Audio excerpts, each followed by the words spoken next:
দুই আসনের প্রার্থীগণ আজকের শান্তি সমাবেশ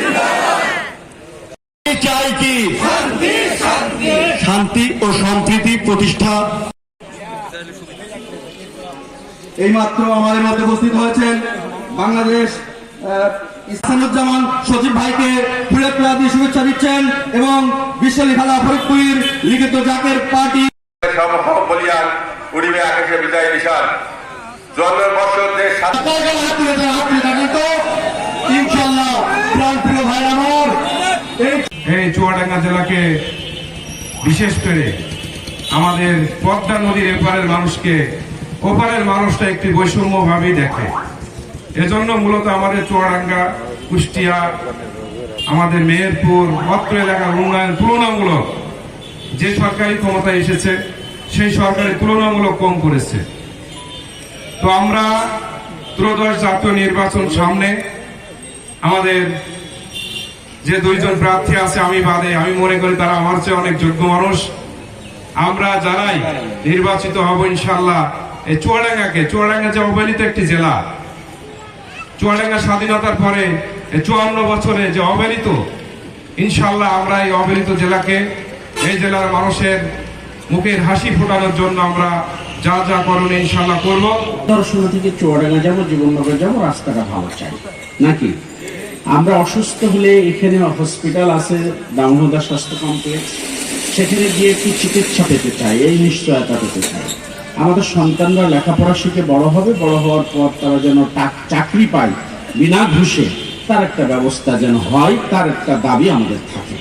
আমাদের চিন্তা হয় আমরা যেখানে চাকরি করি না কেন বিভিন্ন জায়গায় চাকরি করার সময় নিরাপত্তা চাই, এবং চাকরি মানে সরকারি দপ্তরগুলো যদি আমরা যাই সেখানে যাওয়ার পর যেন বিনা ঘুষে কাজ হয়, তারও একটা নিরাপত্তা আমরা চাই।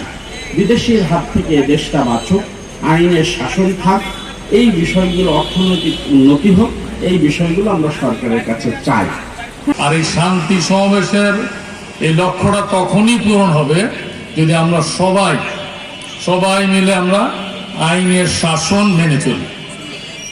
সবাই কথাটা কিন্তু খুব গুরুত্বপূর্ণ।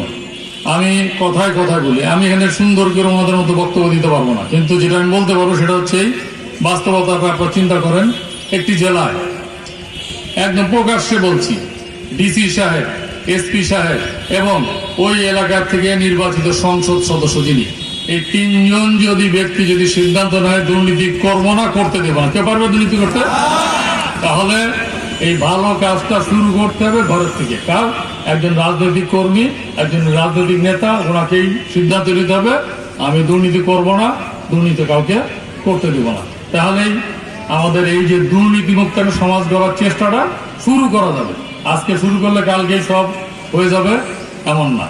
দ্বিতীয় যে বিষয়টা হচ্ছে শান্তি চাই। আমরা শান্তি যদি আমরা সত্যিই চাই, তাহলে আমরা যারা নেতৃত্ব দেওয়ার চেষ্টা করি, নেতা হওয়ার চেষ্টা করি, সবার আগে আমাদেরকে খুব বুঝে শুনে কথা বলতে হবে। কথার মধ্যে যেন ভুলক্রমে কোনো উস্কানিমূলক কথাবার্তা না হয়। কারণ আমার কথায় যদি কোনো উস্কানি আসে তাহলে তো আমার নেতাকর্মী আমার আয়ত্তের বাইরে চলে যাবে। সেটা আমরা করার চেষ্টা করি। তারপরও আমরা মানুষ, ভুলভ্রান্তি আমাদের হতে পারে, সেগুলো যেন ভবিষ্যতে না হয় সেই দিকে আমরা সবাই খেয়াল রাখবো।